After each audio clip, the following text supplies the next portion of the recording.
ঢকুৱাখানাৰ চাঞ্চল্যকৰ সুনীল গগৈ হত্যাকাণ্ডৰ নতুন মোৰ 1 জুনৰ নিশা সুমনিৰ মাজত উদ্ধাৰ হোৱা মুণ্ডহীন মৃতদেহটো সুনীল গগৈ নহয় বুলি ইংগিত মুখ্যমন্ত্ৰী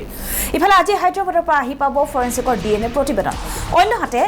সেইদিনা প্ৰায় সন্ধানহীন হৈ আছে সুনীল গগৈৰ ঘৰত থকা ৰাজমিস্ত্ৰী জাহাংগীৰ হুছেইন গতিকে মৃতদেহটো সুনীল গগৈ নে জাহাংগীৰ হুছেইনৰ তাক লৈ স্বাভাৱিকতে প্ৰশ্ন উত্থাপন হৈছে যদিহে জাহাংগীৰক হত্যা কৰা হ'ল তেন্তে কোনে কিয় হত্যা কৰি জ্বলাই দিলে সেয়া তদন্তৰ আৱৰ্তন অন্যথা সুনীল গগৈ যদি জীৱিত ক'ত আত্মগোপন কৰি আছে সুনীল গগৈ এই সমগ্ৰ বিষয় অৱগত নেকি সুনীল গগৈ পৰিয়াল এই সকলো প্ৰশ্নৰ আৰ কাপোৰ শীঘ্ৰে মুকলি হ'ব আমি পুনৰবাৰ জনাইছো যে সুনীল গগৈ যে হত্যাকাণ্ড ঢকুৱাখানাৰ চাঞ্চল্যকৰ সুনীল গগৈ হত্যাকাণ্ডই এটা নতুন মূৰ লৈছে কাৰণ 1 জুনৰ নিশা সুমনিৰ মাজত যিটো মুণ্ডহীন মৃতদেহ উদ্ধাৰ হৈছিল সেই মৃতদেহটো সুনীল গগৈ নহয় বুলি ইতিমধ্যে মুখ্যমন্ত্ৰীগৰাকীয়ে ইংগিত দিছিল মুখ্যমন্ত্ৰী কি কৈছিল আমি শুনোৱা হওক পুলিচৰ অনুসন্ধান মতে সেই মৃতদেহটো সুনীল গগৈ হোৱাৰ সম্ভাৱনা অতিকে কম এটো এক প্ৰকাৰ সুনীল গগৈ মৃতদেহ নহয় বুলিয়ে ক'ব পাৰি এনেকুৱা এটা পৰ্যায়ত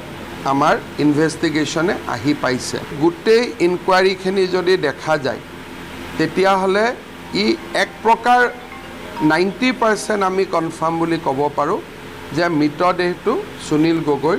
নহয় একেবাৰে নুই কৰিব নোৱাৰি যে মৃতদেহটো শ্ৰমিকজনৰ নহয় বুলি গতিকে তাৰো সম্ভাৱনা এটা নথকা নহয় গতিকে এইটো হয়তো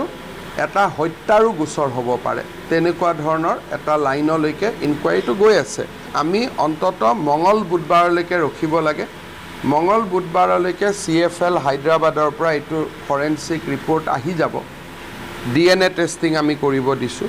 DNA টেষ্টৰ ৰিজাল্ট আহি যাব তেতিয়া আমি এটা সম্পূৰ্ণভাৱে আমি এটা সিদ্ধান্তত উপনীত হ'ব পাৰিম কিন্তু এনেকুৱা হ'ব পাৰে যে নহয় এইটো সুনীল গগৈৰে মৃতদেহ হয় গতিকে মই আগতে কৈছোঁ যে মোৰ বক্তব্যখিনি 100% সত্য বুলি ধৰিব নালাগে কাৰণ এইটো পুলিচৰ এটা অবজাৰভেশ্যন পিছত কেতিয়াবা বিজ্ঞানে অবজাৰভেশ্যনটো মিছা বুলিও প্ৰমাণ কৰিব পাৰে সেইকাৰণে আমি অলপ 2-3টা দিন অপেক্ষা কৰাটো উচিত হ'ব এই আসলে মুখ্যমন্ত্ৰী মন্তব্য মুখ্যমন্ত্ৰীগৰাকীয়ে সুনীল গগৈ মৃতদেহ নহয় বুলি ইংগিত দিছে কিন্তু এটা কথা কৈছে যে 100% শুদ্ধ নহ'ব পাৰে আৰু তাৰ বাবে অপেক্ষা কৰিব লাগিব DNA ৰিপৰ্টলৈ আমি এই সন্দৰ্ভত এই মুহূৰ্তত কিছু তথ্য আমি জানিবলৈ চেষ্টা কৰিম ফোন লাইনত আমি সংযুক্ত হৈছোঁ ঢকুৱাখানাৰ পৰা জ্যেষ্ঠ সাংবাদিক ৰাজীৱৰ সৈতে ৰাজীৱৰ 1 জুনত সংঘটিত হৈছিলে এই ঘটনা আৰু আজি 18টা দিন ইতিমধ্যে অতিক্ৰম কৰিছে এতিয়াও ৰহস্যৰ আৱৰ্তত ঢকুৱাখানাৰ এই হত্যাকাণ্ড প্ৰকৃততে মৃতদেহটো কাৰ জাহাংগীৰৰ নে সুনীল গগৈ সমগ্ৰ বিষয়টো ৰহস্যৰ আৱৰ্তত সোমাই পৰিছে গতিকে এতিয়া সকলোৱে অপেক্ষা কৰিছে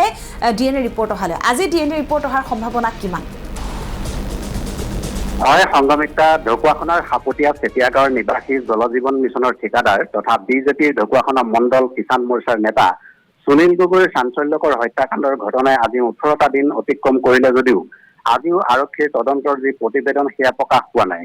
DNA টেষ্ট ফৰেন্সিক টেষ্টৰ যি ফলাফল সেয়াও ওলোৱা নাই ইয়াৰ মাজতে কালি ৰাজ্যৰ মুখ্যমন্ত্ৰী ডক্টৰ হিমন্ত বিশ্ব শৰ্মাই এই ঘটনাক লৈ মন্তব্য কৰাত ঘটনাটো অধিক ৰহস্যঘন হৈ পৰিছে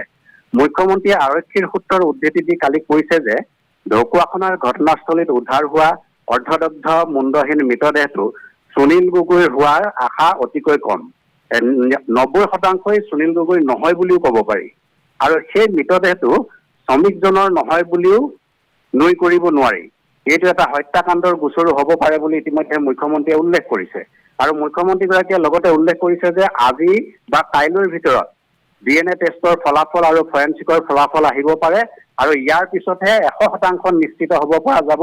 যে মৃতদেহটো প্ৰকৃততে কাৰ ৰাজ্যৰ ভিতৰতে এক বিৰল অপৰাধৰ ঘটনাৰূপে চিহ্নিত হোৱা সুনীল গগৈৰ হত্যাকাণ্ডৰ ঘটনাৰ তদন্তৰ বাবে গঠন কৰা যি বিশেষ তদন্তকাৰী গোট তেওঁলোকেও ইতিমধ্যে একো তথ্য প্ৰকাশ কৰা নাই তদুপৰি DNA টেষ্ট আৰু ফৰেন্সিক টেষ্টৰ যি ফলাফল সেয়া আনুষ্ঠানিকভাৱে আৰক্ষীয়ে প্ৰকাশ কৰা নাই কিন্তু একাংশ সংবাদ মাধ্যমত বিষয়টো চৰ্চা হৈ আছে আৰু শেহতীয়াকৈ সুনীল গগৈৰ ঘৰত যোৱা এবছৰ ধৰি ভায়েক জাহিদুলৰ সৈতে থাকি জলজীৱন মিছনৰ কাম কৰি থকা পকা মিস্ত্ৰী ধুবুৰীৰ গৌৰীপুৰ থানাৰ অন্তৰ্গত ফলিমাৰী দ্বিতীয় খণ্ডৰ জাহাংগীৰ হুছেইন ঘটনাৰ আগদিনাৰ পৰা আজিলৈকে সন্ধানহীন হৈ থকাত কথা পোহৰলৈ আহিছে আৰু এই ঘটনাই সুনীল গগৈৰ হত্যাকাণ্ডৰ ঘটনাত এক নতুন মোড় দিছে যিহেতু প্ৰথম অৱস্থাৰ পৰা অভিযোগৰ আঙুলি উঠি আছিল যে জয়ন্ত গোস্বামীক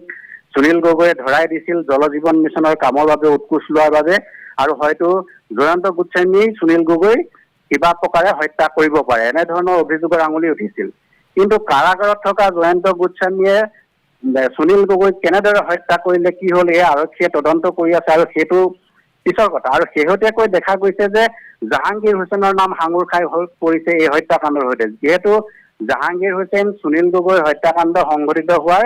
আগদিনাৰ পৰা সন্ধানহীন হৈ আছে বুলি জানিব পৰা গৈছে জাহাংগীৰৰ পত্নীয়ে ইতিমধ্যে ভাষ্য দিছে আমাৰ নিউজ লাইভত যে 30 মেত শেষটো ফোন তেওঁলোকলৈ গৈছিল আধাৰ কাৰ্ড পান কাৰ্ড ইত্যাদি কিবা কিবি তথ্য বিচাৰিছিলে পত্নীৰ পৰা আৰু তাৰ পিছত 1 জুনৰ পৰা পতিৰ সৈতে তেওঁলোকৰ যোগাযোগ বিচ্ছিন্ন আৰু ইফালে ঢকুৱাখনা যি আৰক্ষী থানা ঢকুৱাখনা আৰক্ষী থানাতো 1 সপ্তাহ পলম কৰি জাহাংগীৰৰ ভায়েকে জাহাংগীৰ সন্ধানহীন হোৱা বুলি এখন এজাহাৰ তাত দাখিল কৰিছে এতিয়া আসল কথা হ'ল যে ঘটনাস্থলীত উদ্ধাৰ হোৱা অৰ্ধদগ্ধ মুণ্ডহীন মৃতদেহটো যদি সুনীল গগৈ নহয় যদি পকা মিস্ত্ৰী জাহাংগীৰৰ হয় তেনেহলে সুনীল গগৈ ক'ত আছে সুনীল গগৈ ক'ত আত্মগোপন কৰি আছে বা সুনীল গগৈৰ কি হ'ল জাহাংগীৰক যদি হত্যা কৰা হৈছে বা জাহাংগীৰক কোনে কিয় হত্যা কৰিলে আৰু যদি মৃতদেহটো সুনীলৰ হয় তেনেহলে জাহাংগীৰৰ হত্যাকাণ্ডৰ ঘটনাৰ আগদিনাৰ পৰা জাহাংগীৰ হত্যাকাণ্ডৰ ঘটনাৰ আগদিনাৰ পৰা ক'ত নিখোজ হ'ল ইত্যাদি অনেক প্ৰশ্নৰ উদয় হৈছে এতিয়া ৰাইজৰ মাজত আজি হয়তো মুখ্যমন্ত্ৰীয়ে কোৱাৰ দৰে DNA টেষ্টৰ ফলাফল আৰক্ষীয়ে প্ৰকাশ কৰিব পাৰে এই ফলাফল যদি মুখ্যমন্ত্ৰীয়ে কালি কোৱাৰ দৰে ওলায় তেনেহলে সুনীল গগৈৰ সন্ধানত আৰক্ষীয়ে তদন্ত আৰম্ভ কৰিব সুনীলৰ পত্নী পুত্ৰ তেওঁৰ সৈতে জল জীৱনৰ কাম কৰা যিসকল ঠিকাদাৰ তেওঁৰ সৈতে সুসম্পৰ্ক থকা বা তেওঁলোকৰ গাঁৱৰ ওচৰ চুবুৰীয়া তেনেধৰণৰ লোকক আৰক্ষীয়ে সোধপোছ চলাব পাৰে আৰু পকা মিস্ত্ৰী জাহাংগীৰক কোনে কিয় হত্যা কৰিলে তাৰ ওপৰতো আৰক্ষীয়ে সুকীয়া তদন্ত চলাব পাৰে গতিকে আৰক্ষীয়ে আনুষ্ঠানিকভাৱে DNA টেষ্টৰ ফলাফল প্ৰকাশ নকৰালৈকে মুণ্ডহীন অৰ্ধদগ্ধ মৃতদেহটো সুনীল গগৈ নহয় জাহাংগীৰ হুছেইনৰহে হয় বুলি 100% আমি নিশ্চিতি দি ক'ব নোৱাৰো আজি যদি DNA টেষ্টৰ ফলাফল প্ৰকাশ কৰে আৰক্ষীয়ে তেতিয়া সকলো ৰহস্যৰ উৰ পৰিব ইফালে এই হত্যাকাণ্ডৰ সৈতে জল জীৱন মিছনৰ কামৰ বিনিময়ত উৎকোচ লৈ গ্ৰেপ্তাৰ হোৱা অভিযন্তা জয়ন্ত গোস্বামীৰ নাম সাঙুৰ খাই পৰিছিল আৰম্ভণিৰে পৰা আৰু শেহতীয়াকৈ ঘটনাৰ সৈতে আকৌ জাহাংগীৰ হুছেইনৰ নাম সাঙুৰ খাই পৰা ঘটনাটোৱে আন এক পাক লৈছে কিন্তু আৰক্ষীৰ যি তদন্তৰ প্ৰতিবেদন আৰক্ষীয়ে গঠন কৰি দিয়া যি বিশেষ তদন্তকাৰী গোট তেওঁলোকে আজি কি তথ্য প্ৰকাশ কৰে বা DNA টেষ্টৰ ফলাফলত কি ওলায় ফৰেনচিক টেষ্টৰ ফলাফলত কি ওলায় এই তিনিওটা পৰীক্ষাৰ বা প্ৰতিবেদনৰ ফলাফলৰ পিছতহে 100% নিশ্চিত হ'ব পৰা যাব যে সেই মৃতদেহটো সুনীল গগৈ নহয় জাহাংগীৰ হুছেইনৰ বা জাহাংগীৰ হুছেইনৰ ৰাজীৱ বৰুৱা আপোনাক ধন্যবাদ জনাইছো এতিয়া সকলোৱে অপেক্ষা কৰিছে DNA ৰিপৰ্টলৈ কাৰণ সমগ্ৰ বিষয়টো এতিয়া ৰহস্য আৱৰ্তত সোমাই পৰিছে এতিয়া সকলো এটাই প্ৰশ্ন যে সেই মৃতদেহটো কাৰ যদিহে সুনীল গগৈৰ মৃতদেহ নহয় তেন্তে সুনীল গগৈ ক'ত আছে সুনীল গগৈ কিয় আত্মগোপন কৰিবলগীয়া হ'ল যদিহে মৃতদেহটো জাহাংগীৰ হুছেইনক কোনে হত্যা কৰিলে গতিকে সকলোখিনি তথ্য পোহৰলৈ আহিব DNA ৰিপৰ্টৰ পাছত গতিকে সকলোৱে অপেক্ষা কৰিছে এই DNA ৰিপৰ্ট